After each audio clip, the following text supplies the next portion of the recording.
In this video, I'm going to run you through uploading your very first digital product. There are two ways that you can add a product. Very simply, you can choose to use the shortcut on your dashboard where it says Add Product. Alternatively, you can click on the tab that says Products and it will take you to a listing of all of your current products. Now we can see here that there's no products and we are going to attempt to upload our first product today. So simply click the Add Product button here and it will take us to a screen that prompts us to put in a product name, product description, a short description. Now the short description is not essential, but the product description is. So that is a required field. Your categories, so how you're going to categorize your product, any tags, a feature image, and then several things down here that we're going to look at in terms of ensuring we are providing enough information for the teachers who are using the site to find your products. Now, if we look, this is the back end of your dashboard. If we look at an actual product in the marketplace, we can see here the product name, who it's sold by, the price. We get to this section here and they are all the attributes of the product. And I'll show you how to add those as well during this tutorial. And then the description. So we're looking at here a video. So this is a multimedia option. You can add a video and a description of the product. So that is what we are going to do today. So let's jump back to our dashboard, the back end, and get started in filling in some of these details. So first of all, product name. Think about your keywords. Potentially, you could have another document open like I do here, which outlines the keywords, the stage, and a description. So it's always very, very handy when you're designing a product that you do your research and that you have this information set aside in an alternate document. Very handy when it comes to uploading your product because then you can just cut and paste the information across. So in terms of our product name, we're using some of our keywords. So I have decided to call the product STEM Challenge Bot in a Box. So we've got our nice keywords straight up front. And I'm going to then add a product description. So let's go in. I'm just going to cut and paste very quickly a product description across. Now, what's great here is the multimedia. We did see that you could add multimedia. This is going to be our link. So I'm going to just take that out. And if you want to add a link or multimedia, you can simply just click on the add media link, and then you've got the option of inserting from a URL. So I'm going to pop in, you don't have to do this, but if you want to add this feature, you simply click this box here, add the link, and then you can create text for it. So it might be that you want to call it wheel and axle video. And we're going to insert into post. Now, when we click save and look at the information from the marketplace, you'll see that looks very different. We're going to come down now. I've decided that it's a primary resource, so we're going to add our categories. It is definitely STEM and STEAM. It is design and technology. We could also call it digital technologies because we're making a bot in a box, which is a robot.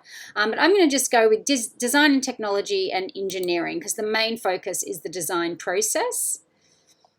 And then I'm going to also categorize it as a digital download.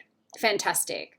So I know it's for primary age students and I know it's a design project, but Another tag and feature that I can add to help sort it is by age.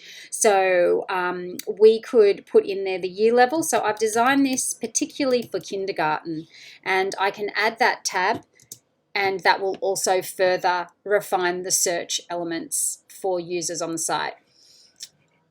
Simply click on the orange button here, the same way we uploaded a banner in our profile picture, and I'm going to use this image that I already have uploaded. Again, it's 1080 by 1080 pixels, and you can upload your files, remember, here, and then they will appear in your media library. So I'm going to just click that and set that as the product. Now we need to identify what type of product it is. This is important so that the system understands the difference between a digital download and an actual physical product that needs to be dispatched. So what we need to do here is make sure that we click the relevant boxes and that we've assigned the correct product type. If it's a grouped product, so it's related to another product, then we can look at the different options here. But for this product, it's just a straight, simple product that is both virtual and available to be downloaded straight away.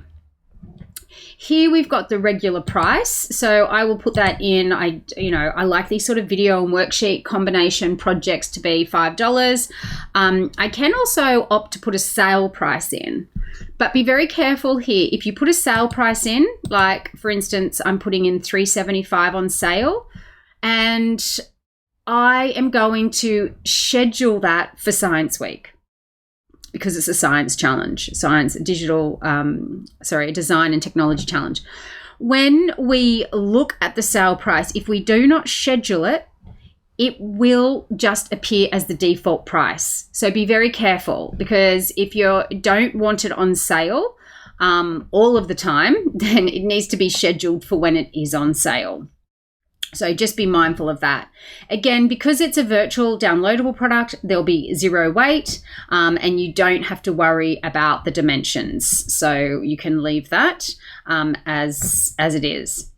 If I scroll down a little bit further, you'll see where I actually add the file. So we click on Add File, and we're looking for our file name. We need to make sure that we give that a clear name that our teachers will be able to see. We then choose the relevant file. So I'm going to go Wheel and Axle PDF, and I'm going to opt to insert that file.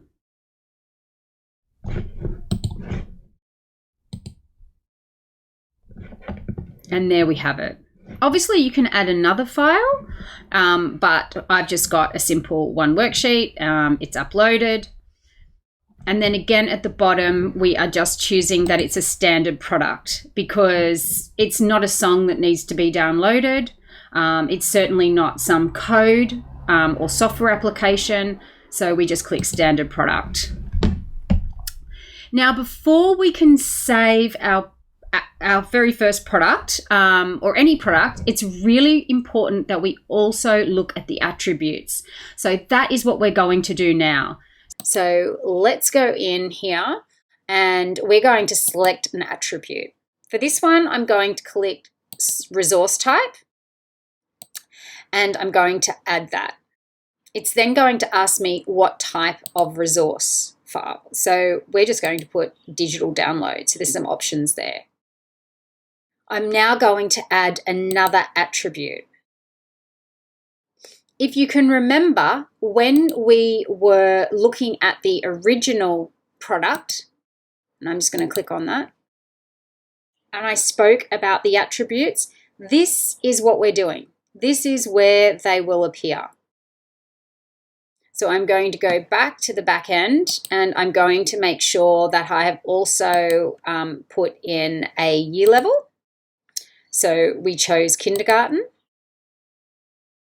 And we're going to write in kindergarten. Another attribute that we can put in is that we are going to include format. And I'm simply going to put in PDF. So those options are already there.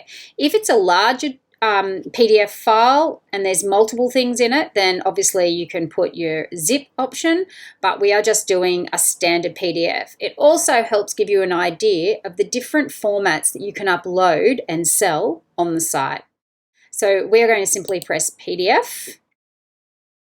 And now that we've done that, I am going to press Save Draft.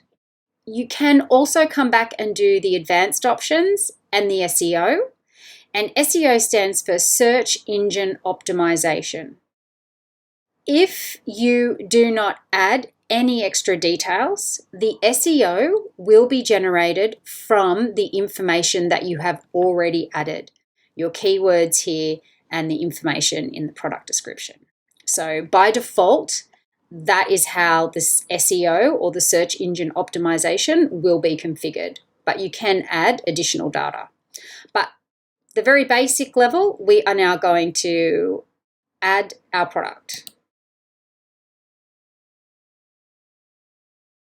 If you wanted to save the draft, that's fine. You can come back and work on it again. But we have decided to add our product. Now, once I've done that and filled in all those fields, you'll see that you have your product submitted for review. All right, which is very exciting. And that's all done. So we can come back to our dashboard now. And that product review happens by the administration team at TPD, and they will notify you. Once you have had your product uploaded and it has been reviewed, you will see it appear in your products tab. Okay, so there it is. Yay, our first resource. And it's simply pending approval. So you will get a notification from the team, and that doesn't take very long at all. You can also view this product as users to the site will also see it, and you can simply do that by clicking on the view button. This will bring it up even while it's pending, and you can make sure that you're happy with how it looks. So let's have a look. You can see here that it's added our heading. Because we haven't scheduled it, the default is that it's on sale. So make sure that if you are putting in a sale price, that you schedule it. So that's really important as well. You can always edit that afterwards. And now we have our attributes here, which you've successfully added, and our tag. I've probably doubled up there. So when you add your attributes, you may actually tag it with some different subject areas or different interests. Coming down, you'll see there we've got the description and also a link to the video so people can preview the video that is attached to the worksheets. That is it for uploading a product. I hope you have found that helpful. That will get you started. And then from there, I encourage you to do some research about search engine optimization and the more advanced features to help you sell your products.